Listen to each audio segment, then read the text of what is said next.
My name is Jacqueline Bush, and I am an editorial and celebrity hairstylist. My clientele has included Faith Hill, Mark Ruffalo, Terrence Howard, Gwyneth Paltrow, Jane Krakowski.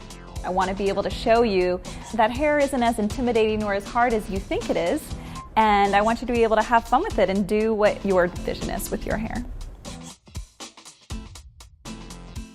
Okay, so this is how you make a zigzag part. What I like to do is start wet, because depending on your hair's natural part, to get a little more control over which way you want the hair to go, it's better to start wet. So the first thing to find your own natural part is you want to brush your hair back, like I'm brushing Monica's, with a wide tooth comb for her, because her hair is very fine and tangles easily.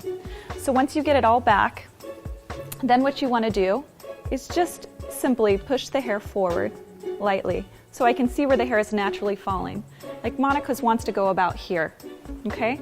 So already her natural part is slightly off center. So once we get that into place, if you start at the base of where your natural part is, it's going to be a little bit easier for you to manage. If you go too much off center, you're going to be fighting a losing battle all day.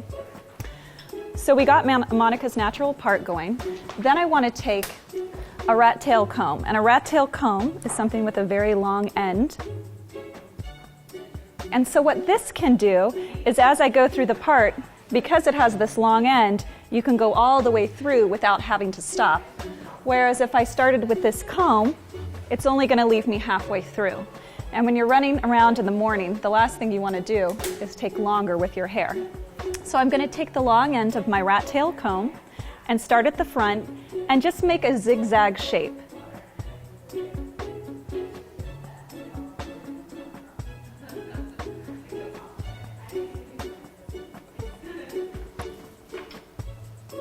Now Monica's going to put her head forward, and as you can see, we have a slight zigzag shape. Perhaps it's not quite the way I want it, so judging on Monica's face shape, maybe I just want a little more up front. You know, part of this depends on your cut, and this is where you can eye what works best for you. I think this might look a little bit better on Monica, and perhaps not quite as extreme. So once I have my part in place, the trick to getting this to stay is now I'm going to blow dry with this part in place. Okay, so when I blow dry, and as I said, you're going to blow dry with the part in place, I'm just going to take my round brush, and with a small section, this is the most important part, so even if you want to do this first, you're going to take your brush, and for Monica's I'm using a big round brush because she wants a little more lift at her roots, and I'm just going to blow dry with the blow dryer parallel, not straight on. Parallel is going to get rid of the frizz, and it's going to place it along the cuticle, so that's going to get your hair to lay smoothly.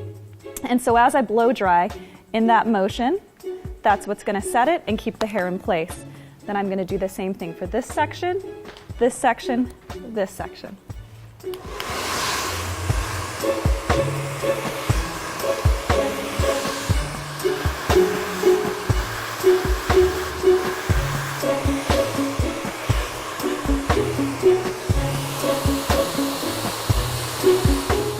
Okay, so I finished blow drying Monica's hair, and as you can see, if Monica tilts her head forward, the zigzag part is still there.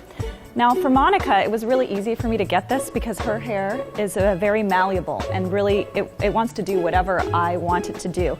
But if you're somebody whose part is more resistant, say you have a cowlick or another kind of swirl pattern in the head that can make it more difficult, another trick that you can do at the very end, take your blow dryer,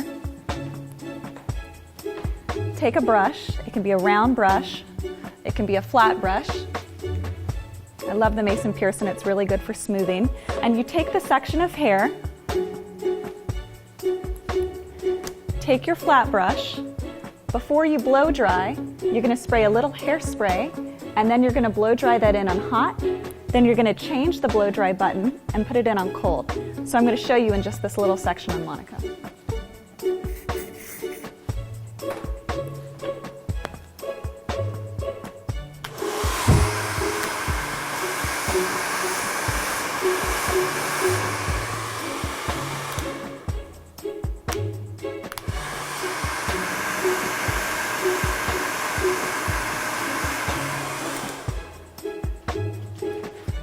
So now what I've done is you can see there's a small difference between this side and this side where it's just a little bit stiffer.